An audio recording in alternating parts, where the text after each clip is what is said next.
Hello, hello mga kahanggan. Sa mga oras na yan, kakagising lang natin. At pagkagising ko nga dyan, napakaswerte dahil pinasukan agad tayo. Natulog ako, launa, nagising ako, mag-aalas 4 na. So, maganda yung booking na binigay sa atin, papuntang Buendia bus station. Bali, naka-grab pit si ma'am. So, hindi natin alam kung anong dala niyang pet. Aso man yan o pusa. Pero sa tumal ng biyahe, sabi ko sa isip-isip ko, kahit dinosaur pa yan, ikakarga ko yan. Kagandahan po kasi mga kahanggan, kapag naka-grab pit yung ating pasahero, automatic po yan, may plus po na 100. Madalas po ako gumagawa kasi niyan, yung mga Chinese, nag-grab pit sila para hindi sila ika-cancel. Kasi nga, malaki po ang kita kapag naka-grab pit. May additional po na 100. Mga Chinese, para hindi sila i-cancel o ipa-priority sila ng mga driver, nag-grab pit sila kahit wala naman silang dalang pet. Madalas mo gumagawa yun mga Chinese, Vietnamese, kapag nagmamadali talaga para makabook agad sila o ipapriority sila ng mga driver. Nag-grab pit sila. Eh, sino ba namang driver ang hindi kukuha noon, di ba? Pag naka-grab pit, may plus 100 ka na. So, nasa driver po yun kung tatanggapin yung iba kasi maaarte sa sasakyan. So, hindi sila tumatanggap ng pet. Yung gamit ko naman po sa sasakyan, naka-leather naman yun. Madaling linisin kung sakali magkalat ng balahibo. Hindi naman makalat yung iba mga pasahero, lalo pag pusa, may lagayan po kasi. So yan, pumunta na tayo dyan mga kahanggan. Medyo malayo nga po dyan yung ikot dahil sa Makati po, lahat dyan, may mga gate, nakasarado po yan pag gabi. So, kapag sa araw, malapit lang yung pick up sana dyan dahil nakabukas po yung mga gate. Pero pag sa gabi, medyo malayo po yung mga ikot, one way.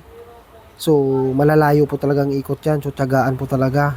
Dahil sa Makati po, karamihan ng mga gate nila is nakasarado at may mga bantay po dyan. May nag-a-assist kasi marami pong mga loko-loko daw bumapasok, labas-pasok, kaya ganyan nilalagyan ng gate. Tapos may mga bantay na. So, kung papasok ka man, isa lang yung papasukan mo, isa rin lalabasan nila. So, para safe nga dun sa mga tao dyan na nakatira.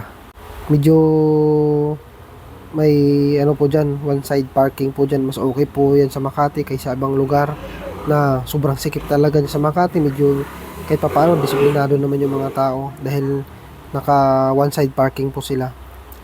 Sa gabi lang naman po ganyan, kapag sa araw hindi ganyan dahil mahigpit po sa Makati. Marami pong nagka-club dyan, marami nagtotowing, naninikit. So gabi lang pinagbibigyan, one side parking po sila dyan. So tsinaga na natin kasi medyo mahina po yung biyahe. Sinaga ako na dyan na pick upin. May daga pa. Tumatakbo. Sinaga na natin pick upin dahil medyo mahina po yung ang biyahe. Ilang araw na po mahina. So sa Grab naman, tiyagaan lang naman. At saan pa? May 100 na additional. Talagang pick upin ko yan. Saan ka makakita na may additional 100? Automatic yun. Maliban dun sa pair nila. Makikita po ninyo, may bantay nga po dyan. Grab sir, grab. Grab. House number yan, sir. 5019 Banahaw Street, Olympia. 5019. Opo, 5019. Kanan ka dyan sa court, dalawa ka dulo, kanan ka lang. Yan nga po. In-assist po tayo ng bantay. Yan nga po ang kagandahan kapag may bantay. Tinatanong nila ang tamang address na pupuntahan natin o pipick upin. So tinuturo nila kung saan talaga ang daan. Kasi one way po dyan. At least po, pag tinuturo talaga, insaktong-insakto ang mapupuntahan natin na lugar. Hindi tayo maliligaw. Lalo't one way dyan. Mahirap umatras kapag nagkamali po tayo ng pasok. Ilang araw na rin po kasi na mahina ang biyahe. Dahil siguro nagtitipid na yung mga tao dahil malapit ang pasukan. So, ramdam na po ang tumal ng mga driver. Medyo humina po talaga. So, alam na kapag ganyan na matumal, napapahawa yung tulog natin. Pero okay lang din. Dahil nakapagpahinga po tayo. Iba na po talaga ngayon. Pag tumatanda ka na, napaparami na yung pagpapahinga. Hindi naman po sa ganun. Talagang kailangan po ng pahinga ng katawan natin, lalo't pang gabi tayo. Dati po kasi, pinipilit kong bumiyahe kahit antok na. Ngayon talaga nagpapahinga ako. Pinakamababa po na tulog ko, 2 oras. Dahil po dati, naranasan ko tulog habang nagdadrive. Nakapikit talaga ako sa habang nagdamaneho. Naranasan ko po yun. Nananaginip ako. Buti na walang nangyari sa atin. Ginagayad pa rin tayo ng Panginoon. Ngayon pamilyado na po ako. May asawa na. Kaya kailangan magdubli ingat po tayo. Dahil may nag-aalala po sa atin kapag hindi po tayo nakapagpahinga. So dinidisiplina ko na po ang sarili ko na magpahinga kahit hindi po ako inaantok. Binibigyan ko talaga ng tulog ang sarili ko. Nandiyan na po tayo din sa ating pick up na pasahero. Pasensya na po kayo, medyo maingay po yung sasakyan dyan. Malakas ang ng makina, kaya pasensya na kung medyo maingay na po. Sa mga oras na po yan, bumaba na po ako dyan para ikarga yung mga gamit nila ma'am. Kunti lang naman yung gamit nila, so kahit marami naman po yan, walang problema. Basta kasi sa sasakyan, ikakarga ko diyan. Hindi na tayo mag-iinarte, basta maganda lang yung ng pasahero, kinakarga po natin yan po. Kasi may mga maraming karga sila, tapos masungit pa, so tablado sa atin mga ganun. Pero kahit marami yan, basta magandang approach sa atin, walang problema po. May mga incident po kasi sa akin dyan, maraming karga, yung tipong lipat bahay na tapos masusungit pa. So kapag ganyan, talagang natin sa rules yan, kasi may rules po yung Grab. Malapit lang po. Oo. Thank you. Naka-Grab pit kayo ma'am, no? Grab. Oo, Grab pet. Nandito naman may tahimik lang sa bahay. Hindi kala ko wala.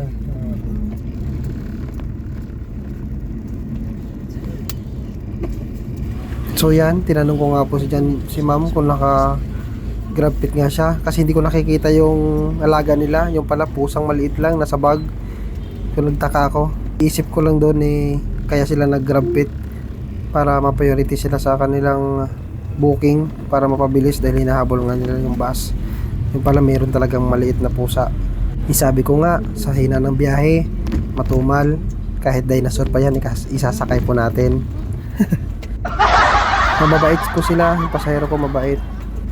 Habang nasa biyahe nga po kami dyan, nakalimutan yata ni ma'am yung kanyang pagkain ng pusa. Sinabi niya,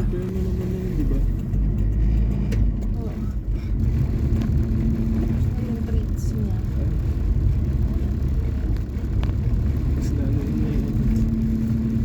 Hindi naman siya kumakain sa biyahe. Pero yung pagbaba natin, kailangan bali, gawin na lang sa 1 day. Ano muna?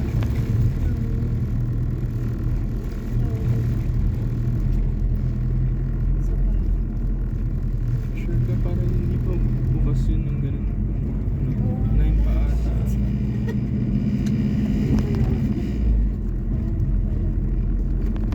Kailangan natin pumunta sa bayan. Saan? Sarado pa yung mga pet shop. Ah, Pwede na siya ng Century 2.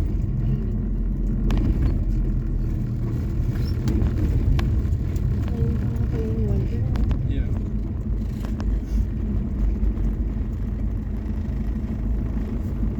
Diba? Baka meron yung mga karinderya doon kung meron may manok. Meron naman doon karinderya sa labas. Oh, pusa.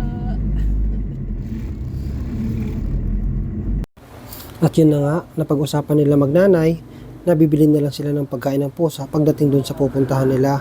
Medyo nahiya na siguro sabihin sa akin ni ma'am na bumalik na lang dahil malayo po yung lugar kung saan ang bahay nila at mahirap po dun sa Makati.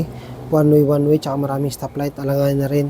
Siguro naisip na rin ni ma'am, matatagalan sila at malilate sila dun sa bus na kanilang sasakyan. Kaya napag-desisyon na nila magnanay, doon na lang bibili ng cat food pagdating dun sa pupuntahan nila. Malapit lang po yung biyahe ko dyan, nasa 11 minutes lang yung hatid. Didiretso lang kasi maaga pa, kaya wala pong traffic. Tsaka hindi po tayo dumaan din sa mga maraming stoplight. Doon po tayo dumaan sa may shortcut kung saan walang stoplight. Yan po tinatawag ng mga ibang driver na pinagbabawal na technique. Bilang driver o Grab driver po, lalo na po kung ikaw ay naghahabol ng mga oras, importante po sa amin kasi mga Grab driver ang oras. So kailangan mong idaan yan kung saan mas mabilis para maka-pick up ulit tayo ng panibagong pasahero. Ganun po ang technique sa Grab. Kung dadaan ka po sa mga tagal, mauubusan ka po ng oras kasi yung oras po natin limitado lang. So kailangan mo pong gumawa ng paraan kung paano mapapabilis ang biyahe para pag na-draft mo na yung pasahero mo, makakakuha ka ulit ng panibagong pasahero. Ayan na po kami, sa Buendia na po yan, tough. Bali, ang pin ni ma'am ay nasa jackliner, pero ang sasakyan po nila dyan ay DLTV, bawas. So nakiusap sa akin ni ma'am na doon na lang daw sa DLTV. Sa akin wala pong problema, magkatabi lang naman yan. Maganda naman yung pakiusap sa atin ni ma'am. So maliit na bagay, pagbibigyan po natin yan. Napagbibigyan nga po natin yung malalaking bagay, yan pa kayang maliit lang. So ayun na po, hindi rin na po nabunsi dyan.